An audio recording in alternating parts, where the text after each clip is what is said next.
And are you refreshed? Good. Now what?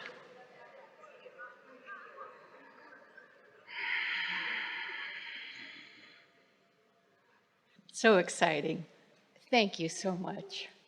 I love and appreciate so much, so many things, but sorry, I get annoyed real quick.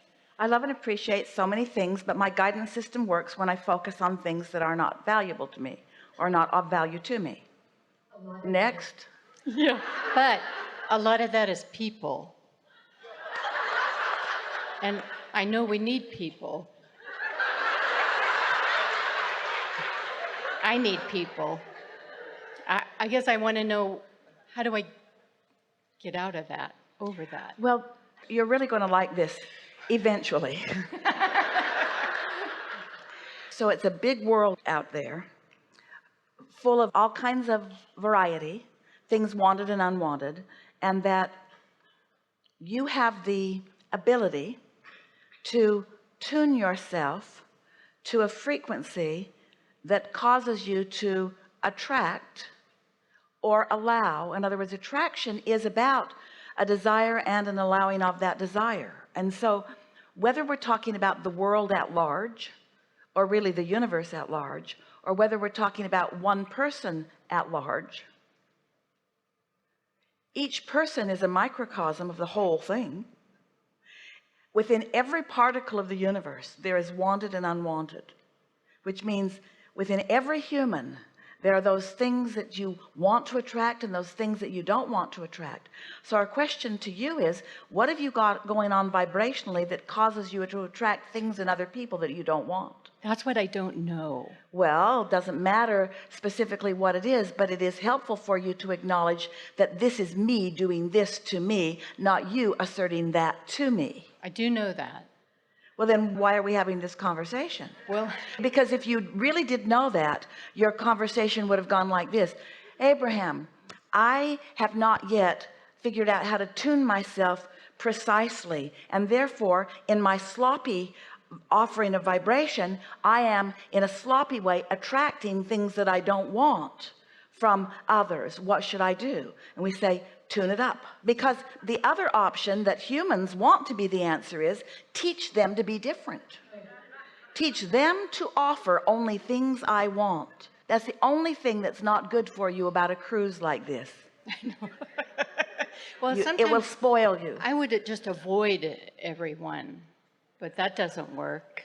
The thing about that is, because in every particle of the universe is wanted and unwanted, if you avoid it, but here's the thing, we want you to avoid it too. We want you to avoid it by tuning to what you do want. There's no exclusion. When you say no to something, when you try to avoid that, you're actually activating it more. When you go to another place, you take your vibrating you with you, and then it shows up over there, and then you go to another place. So you're always on the run. Always on the run. I'm avoiding you. Where are you going? I'm avoiding you. Where are you going? I'm avoiding you. Where are you going? I'm avoiding you. Where are you going? I'm avoiding you. Where are you going? I'm avoiding you. Where are you going? To bed. I'm so tired from avoiding. Can you give me just a tip that said, just say, here comes someone, and what should I? Here's the thing. Tuning before is what we call pre-paving. So meditation will help you, because meditation will put you in sync with your inner being. And when you're really in sync with your inner being, you won't feel that way about anybody. Your inner being finds the best, only sees the best, only vibrates with the best of everyone. We're not playing with you in this way to make you feel bad, because everyone does it. But it's such an important thing to know that the freedom from the negativity that you seek is all within your own ability to focus.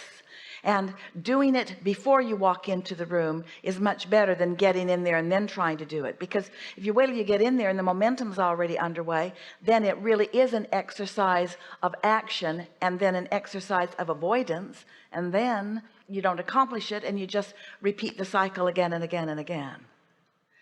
Think about most people, everyone wants to feel good, and it does feel good when you are in agreement with your inner being, and therefore you translate that to believe erroneously that it feels good to be in agreement with others. And so most humans spend their whole life trying to get agreement from others, and it's so exhausting Don't you find yourself in conversation wanting people to agree with you? And when they do, you feel so satisfied. And don't you waste so many hours of conversation trying to get them to understand you, to get you to agree with you?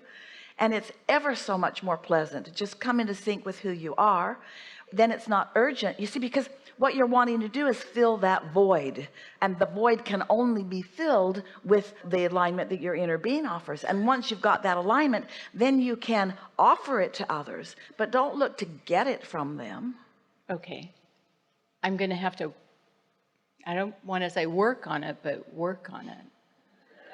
Well, it's nice that you know that it matters to you, and pre-paving really is the key. Segment intending means realize you're walking into a new segment and set your intentions softly and be gentle about it and acknowledge things like you're getting better and better at it. Don't you find yourself, because you are a keen observer and you're also very insightful, you have empathy in that you read vibrations, you're sort of like an open, ready to receive being who wants to be a little more discriminating about what you want to receive. It would be like being a tuner on a radio that isn't finely set, so when you turn it on you just get static, and it doesn't really matter how you turn the knob, you just get mostly a combination of everything. You're not tuning finely enough to really hear something come through clear. And so isn't it nice that you know when you're not doing that, and won't it feel satisfying when you do that? So the same thing that makes you a keen appreciator, and you are, is also the other end of that stick. When you are a keen appreciator, Esther's been saying to herself and to others, anybody who's around really, I'm becoming, or I have become, a vibrational snob, which means I like feeling good, which means I got to tune myself, because controlling others isn't possible. Sometimes Esther teases that it's something that she maybe should put on that form you sign when you're coming to one of these gatherings. I understand that I can't go back, and that once I accomplish vibrational alignment with who I really am, I won't be happy if I'm not in alignment with who I really am. I will be more sensitive, and that's what's happened to you. You're more sensitive to that vibration that isn't finely tuned. So you begin acknowledging, I want to be more sharply tuned with my inner being. And the other thing that we want you to remember is that every subject is really two subjects, and so that appreciation that you are on the other end of that is finding fault. And the sharper you refine your ability to appreciate, the sharper you're refining your ability to see the other end of it. So it becomes more and more important for you to pay attention to which end you are focused upon. Yes, does that make sense to you? Yes, yes. And doesn't it let you off the hook a little bit? It sure does. Yeah. And I appreciate everybody here. Well, they're nice. It wasn't these guys. And you. This crowd is easy. This is great. This crowd is easy. They will spoil you. They will make you ill-prepared to go out into the real world. I'm ready. Thank you.